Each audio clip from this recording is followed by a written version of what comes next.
सभासदों, माननीय अध्यक्ष जी,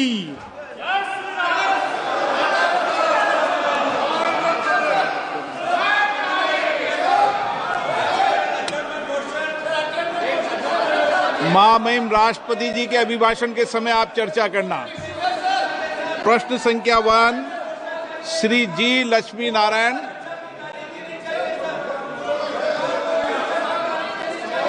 माननीय मंत्री जी,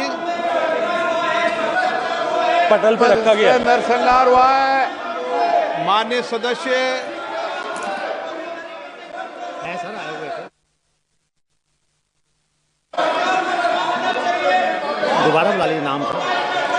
श्री जी लक्ष्मी नारायण। माननीय सदस्यगण, एक मिनट।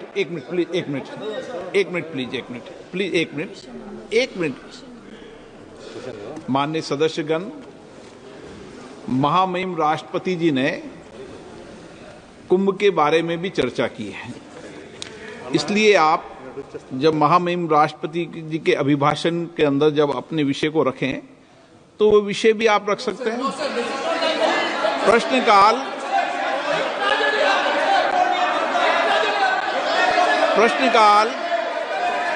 प्रश्नकाल सबसे महत्वपूर्ण समय होता है, माननीय सदस्यों का समय होता है और बहुत प्रयास करने के बाद माननीय सदस्यों का प्रश्न आता है, सरकार की जवाबदेही भी तय होती है। इस महत्वपूर्ण विषय पर कई बार चर्चा हो चुकी है और मैं आपसे कई बार आग्रह कर चुका हूं, माननीय सदस्यगण कम से कम एक व्यवस्था बना लें, एक व्यवस्था बना लें कि प्रश्नकाल के अंदर कभी भी विषय को नहीं उठाने दिया जाएगा। जब मैं आपका स्थगन को अलाउ नहीं करूं तब विषय उठाया करो। कभी हम संसद की व्यवस्थाओं को तो बनाएं ना।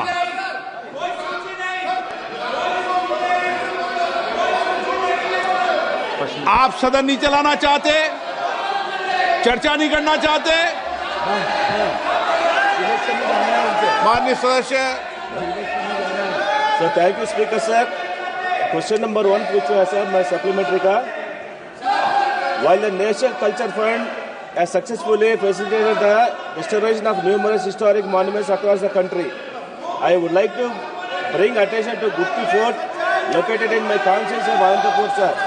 This majestic fort, the largest in the state, has witnessed the rise and fall of empires from the Chalukyas to the Vijayanagar Empire, the Mughals and the Marathas, sir, and even the British. Strategically located near NS 44, NS 67 and the Gupti railway station junction, sir. It holds immense potential to become a key tourism hub. However, the fort is currently in the state of neglect. A proposal of 60 crore for its restoration has already been submitted under the NCF ethics remaining pending, sir. I would like to ask the Honorable Minister if the government will take up this project at the earliest and expedite its approval to ensure the timely restoration of the Gupti Fort, sir. Thank you, sir. माननीय मंत्री जी। माननीय अध्यक्ष महोदय, Kiran ji, under the provisions of National Culture Fund, the financial arrangements are being done by the donations what we receive or the money what we receive as a contribution from the companies and PSUs through CSR. So primarily and predominantly, the funding agency, they take a call and give us the priority. We have already enlisted 150 projects on the website of NCF. The said project which Honorable MP wished to ask is also part of that. It has been depicted on the website. Whenever adequate funding will be agreed by any of the PSU or any of the company who is giving CSR and on the priority, will certainly consider this. So thank you, Honorable Minister, sir. However, I would like to bring to your attention that the issue extends beyond Gutti Fort alone, sir. There are 20 other proposals from Andhra Pradesh that are also awaiting approval under the National Culture Fund for the preservation, protection and promotion of the historical monuments, sir. Honorable Speaker ji, it is concerning to note that in the last 5 years, not a single project from Andhra Pradesh has been approved under the NCF. I kindly request the Honorable Minister to provide clarity on the reason behind the delay in closing these proposals and the steps being taken to ensure their timely approval and restoration, sir. Thank you, sir. माननीय अध्यक्ष महोदय, जैसा मैंने निवेदन किया पहले प्रश्न का उत्तर देते हुए भी, मैं एक बार फिर दोहराना चाहता हूं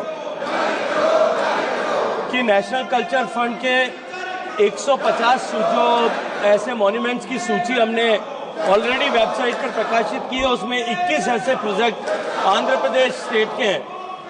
सामान्यतया एनसीएफ में कोई कंपनी सीएसआर देने वाला पीएसयू या कंपनी जब कभी किसी पर्टिकुलर प्रोजेक्ट के लिए सीएसआर देने के लिए आग्रह करता है तो हम उसके लिए इसको कंसीडर करते हैं।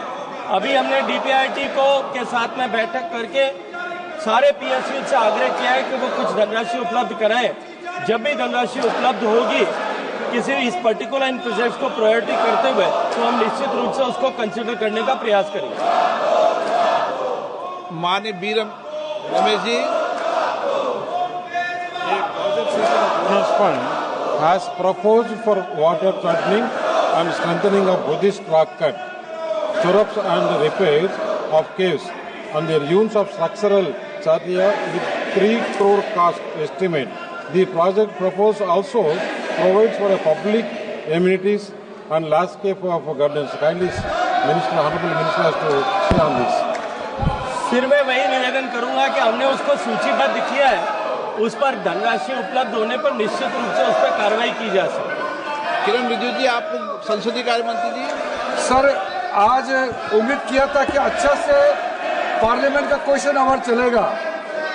माननीय अध्यक्ष जी, आपने बार बार अनुरोध किया है, बार बार आग्रह किया है हमारे विपक्ष के साथियों को कि प्रश्नकाल को डिस्टर्ब ना करें, और ये प्रश्नकाल मेंबर का होता है, सरकार को सवाल पूछना होता है। आप लोग सरकार को सवाल नहीं पूछ के सदन को इस तरह डिस्टर्ब करना अच्छी बात नहीं है। अब जनता आपको सवाल पूछेगा कि आप सदन में क्यों आए हैं।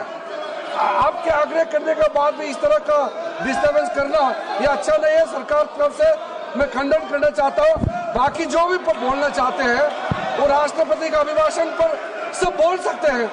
ये पहला दिन इस तरह का ये नजर यहाँ पे जो अपोजिशन मेंबर्स ने जो हरकत किया है ये ठीक नहीं है। मैं सर इसका खंडन करता हूँ। श्री राम शिरोमणि वर्मा, प्रशांत पोडले, राम शिरोमणि बोल रहे हैं। मल्लू रवि। क्वेश्चन नंबर 2, श्री सुश्री कंगना रनौत,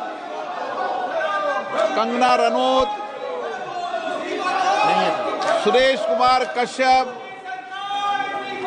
अध्यक्ष महोदय, प्रश्न संख्या 2।